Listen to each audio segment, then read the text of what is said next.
The October SAT is fast approaching, and it matters. If you missed the initial registration deadline, you still have a chance to register. David Blobaum, Director of Outreach for the National Test Prep Association, is here with us this morning with everything you need to know to help you succeed. Thank you so much, David, for joining us.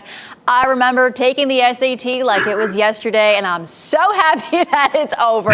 But what are the pros and cons of actually taking the October SAT? Because we all know it's a test that most students take to get into college.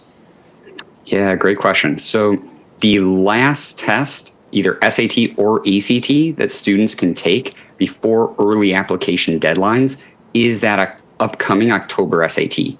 The last date to register for that is today, September 20th. And the reason students might want to take that test is if they're not quite at the SAT or ACT score that they want, they can still take that test so that they can get better scores to apply either early decision or early action to colleges. And applying early decision to your top choice school boosts your chances of admission by about 25%. Wow, that was actually my next question, why that early decision application matters if you do have that top choice of school in mind. Why should students do that? Yeah, absolutely. So as long as it's your top choice school, it is a binding agreement. So if you get in and they give you an acceptance, you basically do have to go. Okay. But because it's binding, it increases what's called a college's yield rate, meaning whenever they give an acceptance, they want that student to accept them back. So the early decision guarantees that student will then enroll. Early applications, just the early action, also helps students a little bit, not quite as much as early decision. So students should really apply early decision to their top choice school, early action to all the other schools.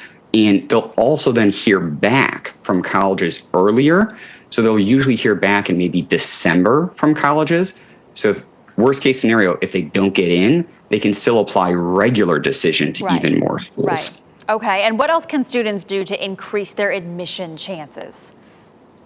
Good question. So one thing that a lot of people don't know is just go visit the school. So according to multiple studies, just stepping foot on a college's campus, doing an official visit, increases your chances of admission by about 30%. Wow, that's high. It's huge for just stepping foot on. The reason for that is most schools track what's called demonstrated interest. So again, they only want to give you an acceptance if you're going to then enroll. So if you go visit a school, the school says, oh, they've demonstrated they actually want to go here. Whereas if you say, hey, my top choice school is X school and you've never gone there, they won't necessarily believe that. And one way you can check if a school tracks demonstrated interest is just Google that school's name and and then following that school's name, college data set or common data set, and it'll actually tell you what criteria the school uses for admission.